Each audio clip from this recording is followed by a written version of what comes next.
আমার মা বোনেরা, জনাব তারেক রহমান অঙ্গীকার করেছেন প্রত্যেকটি নারীকে এমন ভাবে তৈরি করা হবে যেন সে শুধু চাকরির পিছনে না ছুটে সে নিজেকে প্রতিষ্ঠা করার জন্য একজন উদ্যোক্তা হিসেবে নিজেকে গড়ে তুলতে পারে। তার জন্য এই উদ্যোক্তা হিসেবে গড়ে তোলার জন্য তিনি এসএমই ঋণের ব্যবস্থার কথা বলেছেন, ব্যবসায়িক প্রশিক্ষণের কথা বলেছেন। তিনি বলেছেন মেয়েদেরকে আর্থিক সহযোগিতার মাধ্যমে আমরা তাদেরকে একজন উদ্যোক্তা হিসেবে গড়ে তুলব।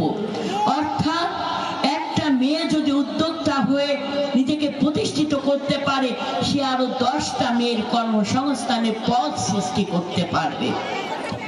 অর্থাৎ আপনি বোঝেন একটা ধর্ম ভিত্তিক রাজনৈতিক দল সূক্ষ্ম কৌশলে মেয়েদের পায়ে শিকল পরাতে চায়।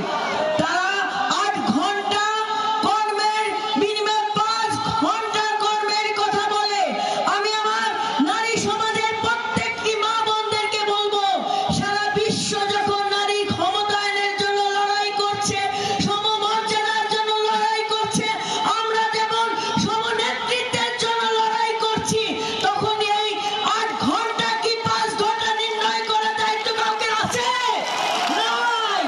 আমরা কাউকে সেই ক্ষমতা দেই নাই।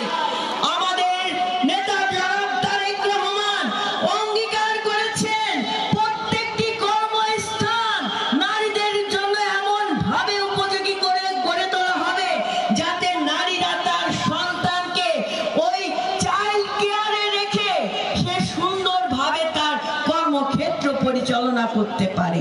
তিনি বলেছেন সরকারি এবং বেসরকারি অফিস আদালত, ব্যবসায়ী প্রতিষ্ঠান, আপনার মেডিকেল কলেজ থেকে শুরু করে ব্যাংক সেক্টরের প্রত্যেকটি জায়গায় নারীদের উপযোগী চাইল্ড কেয়ার সেন্টার গড়ে তোলা হবে যেন নারীরা পিছিয়ে না পড়ে।